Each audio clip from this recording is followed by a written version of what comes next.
I want to talk to you about a myth. It is a big one. It is a dangerous one.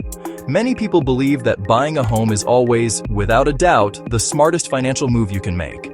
They will tell you that renting is just throwing money away. They will say that owning a home is the only true path to building wealth and security. This idea feels safe. It sounds like the American dream. But let me be very clear with you. This is a myth, and believing this myth can be one of the most costly mistakes of your entire life. It can leave you broke. It can leave you stressed. It can leave you trapped in a situation you cannot escape from. The truth is much more complex than a simple slogan. Buying a home is not always the right choice. Renting is not always the wrong choice. The right choice for you depends on your money. The right choice for you depends on your life. The right choice for you depends on your future. It depends on you being honest with yourself. Do not jump in because others say so. Do the math and look at your life first. When people think about the cost of buying a house, they usually only think about one number: the monthly mortgage payment. It's an easy, tangible figure that feels solid and predictable. It's the number that online calculators spit out, the one that lenders emphasize, and the one that dominates our financial planning when we dream of homeownership. Naturally, they compare it to a monthly rent payment. It's a simple, side-by-side analysis, and if the mortgage payment appears lower than what they're currently paying in rent, a powerful thought takes hold. They believe they have found a great deal. They see it as a clear financial win, a way to build equity for less than the cost of renting. But this is a huge mistake. In fact, it is a financially dangerous way to think. This single-minded focus on the principal and interest payment ignores a vast landscape of other mandatory expenses. The mortgage payment is just the beginning. It is the tip of a very large and very expensive iceberg. What you see is the predictable part, but what lurks beneath the surface, the hidden, variable, and often surprising costs, is what can truly sink a household budget. To understand the true cost of owning, you have to meticulously count the costs a renter never faces, the ones that can quietly and consistently drain your bank account if you're not prepared. First, let's talk about the upfront costs. This is the mountain of cash you need to climb before you even get the keys. This isn't money you can finance, it's cash you need to have saved and ready to go. The most significant of these is your down payment. While some loans allow as little as 3%, a more common range is between 5% and 20% of the home's purchase price. For a modest $300,000 home, that's a cash requirement of anywhere from $9,000 up to a substantial $60,000. But that's not all. Then come the closing costs. This is a collection of fees for services rendered to create your loan and finalize the purchase. It includes loan origination fees, appraisal fees, title insurance, attorney fees, and other administrative charges, typically adding up to another 2% to 5% of the purchase price. On that same $300,000 home, that's roughly $6,000 up to $15,000 more in cash you need to bring to the table. So, before you've spent a single night in your new home, you could be out anywhere from $15,000 to over $75,000 in cash. This is a critical hurdle that many first-time buyers underestimate. Now, let's move on to the ongoing costs, the expenses that are not included in that simple mortgage payment, but are every bit as real. These are property taxes, homeowner's insurance, and the big one, maintenance and repairs. When you own the home, you are the landlord. There is no one else to call. Every clogged drain, every flickering light, every leaky faucet is your responsibility.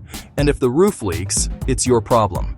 A new roof isn't a minor expense. It can easily cost $10,000, $15,000, or even more depending on the size and materials. If the water heater breaks, leaving you with cold showers, you have to replace it. That's typically around $1,000 to $2,000.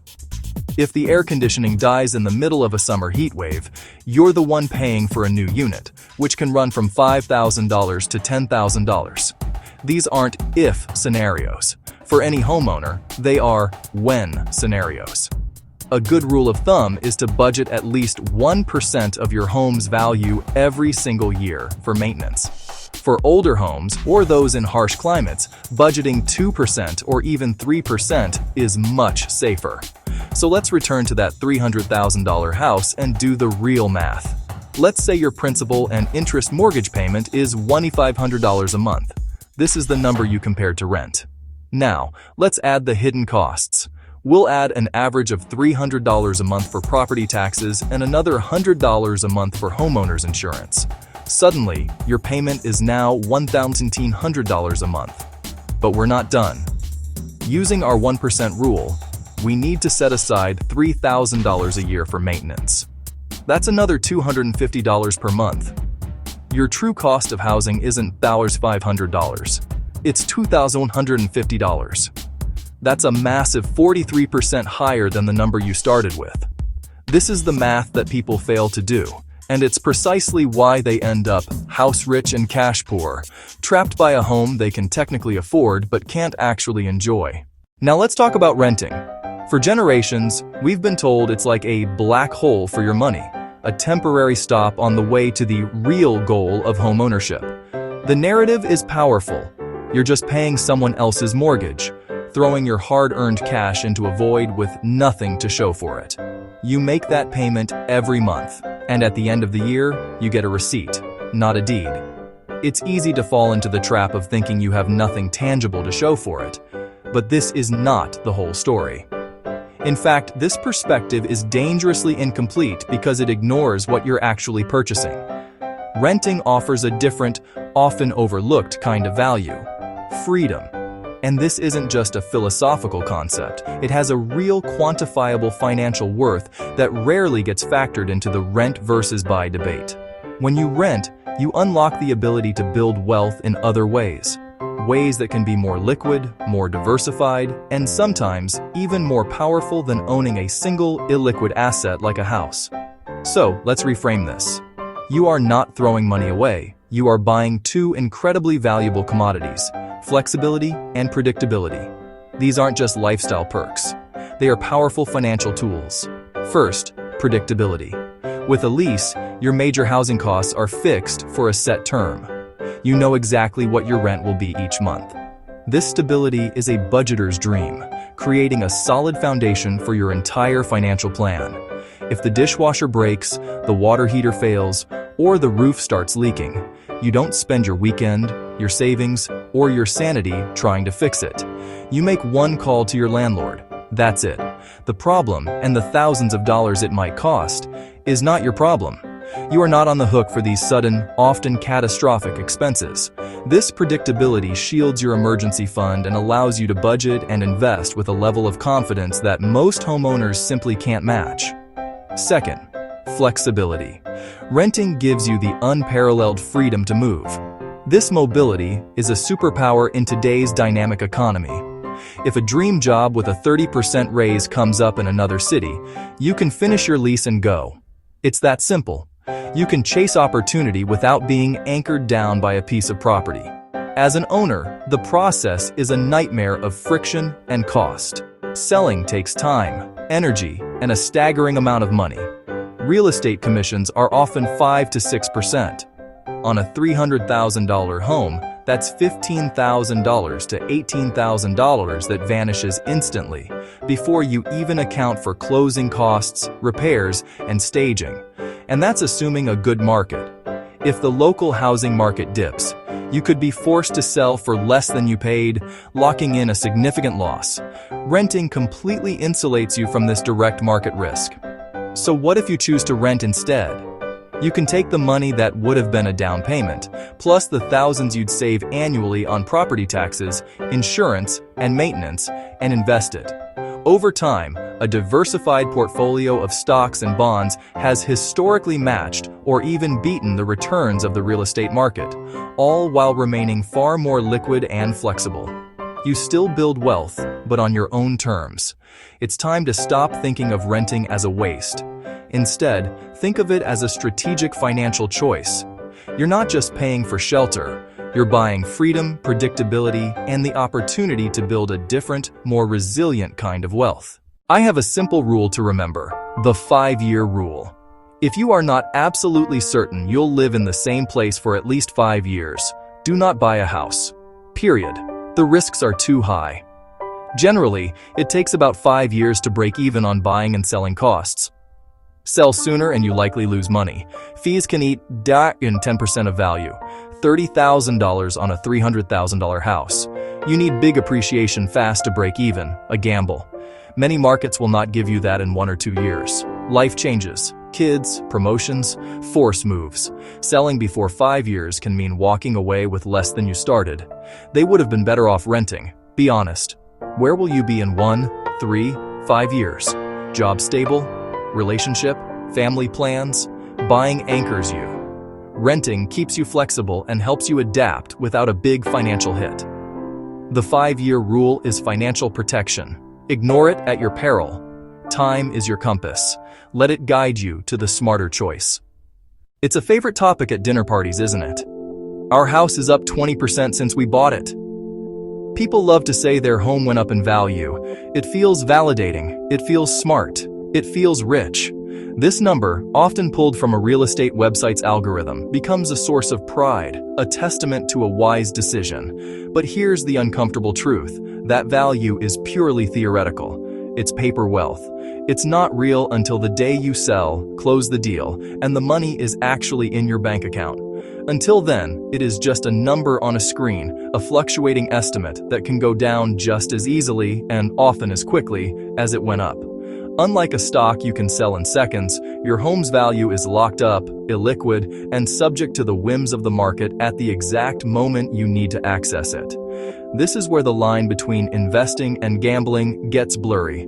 A true investment is typically made with a long-term perspective, designed to weather market fluctuations. But if you plan to be in a home for only a short time, say less than 5 to 7 years, you are not just investing. You are making a highly leveraged bet on short-term market appreciation. You are gambling, and that is an incredibly risky game to play with the roof over your head. Your primary residence carries a unique burden that no stock or bond ever will. You need it for shelter. This dual role as both a financial asset and a fundamental human need creates a dangerous conflict of interest. Real estate, like any market, moves in cycles. These cycles are often driven more by human emotion than by fundamentals. Sometimes prices shoot up in a frenzy of excitement. We call it a hot market, a bubble, or what it really is, a period of mass fear of missing out, or FOMO. In these moments, logic goes out the window. People get caught in bidding wars, waive critical inspections, and pay far more than a house is objectively worth, all because they fear missing out on the ride up. They see neighbors making tens of thousands of dollars in months and feel they have to get in on the action. But buying at the peak of such a frenzy is exceptionally dangerous. Markets inevitably cool, interest rates rise, buyer demand wanes, and inventory creeps up. When that happens, prices can flatten for years. Or worse, they can fall sharply. If you bought at the top with a small down payment, you can quickly find yourself underwater, owing more on your mortgage than the house is worth. This isn't just a financial inconvenience, it's a trap. It's a waking nightmare. I saw this happen firsthand. My cousin, we'll call him David, bought a condo in 2006, right at the peak of that era's housing bubble. Everyone, from cable news pundits to his own real estate agent, told him it was a brilliant move. Real estate only goes up, they said. The value would keep climbing, and he'd be building wealth. A year later, the global financial crisis hit, and the market crashed. His condo's value plummeted by 30%. Then, the second blow, the recession cost him his job. He found a new opportunity in another state, but he was stuck. He couldn't sell the condo without bringing tens of thousands of dollars to the closing table, money he simply didn't have. He was forced to become an unwilling long-distance landlord, a stressful and costly endeavor. Eventually, the financial and emotional strain became too much. He was trapped. He lost the condo to foreclosure. The fallout was devastating. His credit was wrecked for nearly a decade, making it difficult to even rent a decent apartment. He thought he was investing for his future. In reality, he was gambling with his entire financial life on a short-term market bet. This is the hidden superpower of renting. It insulates you completely from this kind of market risk. As a renter, you don't stay up at night worrying about a housing crash or rising interest rates. It's simply not your problem. Your financial exposure is limited to your monthly rent payment and your security deposit. Sure, your rent might rise over time, but that increase is usually predictable and manageable. You will never get a call demanding you pay for a new $15,000 roof. You won't be on the hook for a $7,000 HVAC replacement in the middle of a heat wave. And you certainly won't lose your life savings because the market takes a sudden plunge. That is real, tangible financial security. So before you even think about buying, you must do your homework. Study your local market with a critical, unemotional eye. Is the current demand driven by solid fundamentals like job growth and household formation? Or is it a speculative frenzy fueled by low rates and FOMO? If it feels like a mad rush, the smartest move is often to do nothing. Step back and wait. Let other people take the gamble in a hot market. Let them fight the bidding wars and overpay. Your patience is a strategic advantage. Keep renting, keep saving aggressively, and keep your money safe. By avoiding the gamble, you're making the best investment of all, the one in your own financial stability, for now. One of the biggest emotional pulls of homeownership is control. This is your kingdom. You can paint, open up spaces, plant a garden. You are the boss. For many, this is priceless, a true reflection of taste. If this matters deeply and you are financially stable, buying might be the right emotional choice. But control has a price. Every project costs money. Painting can be hundreds or thousands. A kitchen can be 20, 30,000 or more. And that is just planned work. Unplanned hits are yours to handle. You must fix what breaks, anytime. Not everyone wants this responsibility. For some, the lack of control in renting is a benefit. My sister is a busy doctor. The last thing she wants is home maintenance. She loves her rented apartment. Great location, comfortable. If anything goes wrong, she texts the property manager. The lack of control frees her time and energy. Ask yourself, do you enjoy DIY? Have the time, skills, money for upkeep? Or do you value simplicity and convenience? There is no right or wrong. Lifestyle and personality rule. Many thrive with the ease of renting. Be honest about your day-to-day life. The buy or rent decision should never be made in a vacuum. It must connect to the bigger picture of your life: career, family goals, income stability. A house is not just an asset, it is the foundation you build life upon. Make sure it is solid, not wishful. Your circumstances must align with the commitment. Change jobs every few years? Freelance with variable income? Renting is a crucial safety net. It lets you move for opportunities without selling. During lean months, a fixed rent is easier than a mortgage, taxes, insurance, and surprise repairs. Buying with unpredictable income is steering a ship in a storm without a rudder. It adds stress and risk to an already uncertain situation. Stable job, city you love, long horizon. Buying can make sense. Mark and Lisa, both teachers, loved their community, wanted to raise kids there, had stable incomes, saved diligently. Buying was a logical next step to put down roots. A house is a financial, lifestyle, and geographic commitment. Are you ready for 5, 10, even 30 years? If you are still exploring, that is okay. There is no prize for buying by a certain age. The prize is smart choices that lead to security and happiness. Let your life, not pressure, be your guide. Let me tell you 2 short stories about 2 different families. My niece Anna is a project-based graphic designer. She moves for opportunities, 3 cities in 6 years. Buying would have been a disaster, constant selling stress. She rents, stays nimble, invests her would-be down payment in diversified stocks, and lives where she could not afford to buy. With only student loans, she is building wealth on her terms. No immobility risk. Renting is her key to growth and freedom. Mark and Lisa rented for 10 years, saved hard, watched the market, waited, then bought with 20% down and a repair fund. They poured love into their home, built equity, and found stability. For them, buying was right. Both made the right choice. For them. We have busted the myths and looked at real numbers. Now it is about you. The biggest mistake is letting others decide. You must take control. Go through this checklist. Be brutally honest. Write your answers. Seeing them in black and white brings clarity. 1. How long are you certain you will stay? Less than 5 years or more than 5? 2. How stable is your job and income? 3. Do you have at least 8 months' expenses saved, separate from your down payment? 4. Do you have an ideal 20% down and closing costs without draining your emergency fund? 5. Are you prepared for maintenance work and cost, or does it give you a headache? Research total cost of owning. Get pre-approved to see your mortgage. Add property taxes, insurance, and at least 1% per year for maintenance. That is your true monthly cost. Compare to renting a comparable place. Which is higher? How much cash do you need, and what could that money earn invested? If less than 5 years, unstable income, no emergency fund, or you dislike maintenance, your answer is renting. It is smart, safe, and nothing to be ashamed of.